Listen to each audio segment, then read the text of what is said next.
It's been over a month since Rockstar's incredible Red Dead Redemption 2 came out, and after basking in its vast, beautiful single-player journey for dozens of hours, many of us are ready for more. Thankfully, Red Dead Online is here, and even though it's in beta stage right now, there's a lot to be excited about. There is, however, also much that it doesn't tell you, much that would probably be very useful to all players in many respects. Here, we'll take a look at 10 pointers that you should keep in mind, and will probably help you out a lot while you're playing Red Dead Online. Keep doing story missions. Given that Red Dead Online is, well, online, it's natural to expect that a large number of players probably won't be going in to do story missions. You might want to engage in its PvP modes, or just mess about in the open world aimlessly. However, Red Dead Online currently features a very tight economy, and continuing to do story missions is a steady supply of money, not to mention XP. The amounts that the story missions give out aren't huge, but keep plugging away at them, and you'll at least have a decent amount of money to fall back on. Plus, the missions are fun and not too long, so really, what's the harm? Do story matchmaking. If you do want to do story missions to gain large amounts of money quickly, there is a way to do that. You can queue in matchmaking lobbies and can tackle story missions out of order in Red Dead Online, and tackling later missions can net you large amounts of cash.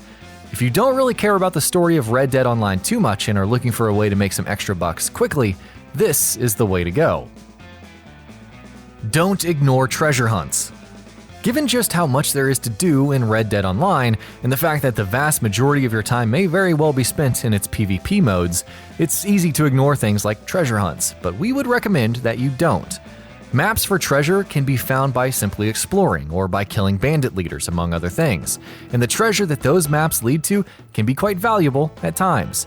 Now, it's not guaranteed to be a great find every single time, but more often than not, chances are you'll come across some pretty sweet booty. Loot the train. There is a single train that does the rounds of the map in Red Dead Online, and just like the several trains in the single-player campaign of Red Dead Redemption 2, robbing that train can be very profitable indeed. The train is usually hiding away decent amounts of cash and valuables, not to mention tonics that are necessary for survival in Online. Given how strict its economy is, constantly buying tonics isn't really an option, so finding them in decent amounts on the train is quite handy. Keep coming back to the train anytime you come across it, if you have the inclination to do so, of course. Keep hunting. Hunting is an important part of Red Dead Redemption 2, and though it's not quite as vital in Online, choosing to focus on it and invest some time in it can be a pretty useful tool for multiple reasons. For one, getting that meat and cooking it means that you'll always have some essential stuff for survival, which is money saved on things you'd otherwise have to buy. More importantly, pelts can be sold for decent prices at fences and carcasses at butchers, and though that by itself can't really ever be a huge payday, it's a nice way to support yourself on the side. Try to get those perfect pelts whenever you can. Raise the white flag. Your camp is your home base in Red Dead Online, just as it is in the campaign itself. But in a cool twist, Online allows players to invade each other's camps for loot and XP. If, however, you're not in the mood for that sort of PvP, you can raise your camp's white flag to mark yourself as a pacifist and prevent that from happening. That doesn't keep your camp safe at all times, only while you or one of your posse members are within its boundaries, but it is a nice safety tool to fall back on nonetheless. Always keep your honor meter in mind. Honor plays quite an important part in Red Dead Online, perhaps even more so than it does in Red Dead Redemption 2's campaign itself. That's because the game gives you missions to tackle based on your honor meter, which means that the missions vary depending on how honorable you are or aren't. So if, for example, you want to do robberies and just be a heartless outlaw, you need to make sure that your honor aligns with that.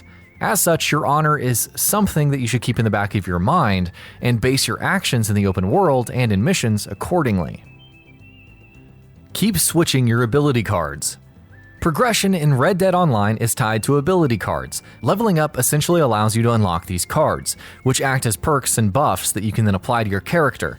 However, you shouldn't think of any build for your character as a permanent build. There are many different ability cards that provide unique advantages, and depending on what activity you're undertaking or what kind of mission you're going to do, it's best to swap out your cards to pick the ones that would be most useful in that particular situation. Keep an eye on the challenges. Another thing that can contribute to having a steady stream of money in Red Dead Online is to keep an eye on its vast number of challenges. Completing a challenge awards you with stuff that you can then sell for decent amounts. And sure, dedicating yourself to completing challenges isn't really worth it by itself, since the time you have to invest is far too much for the awards you get, but a lot of the challenges are the sort of thing that you can easily do even when you're doing other activities, so keep this in mind and try to work towards completing these within the bounds of regular play, and it'll net you some nice rewards on the side. Clear gang hideouts whenever possible. Red Dead Online's open world has plenty of gang hideouts, and if you see one of these, it's usually a good idea to clear them.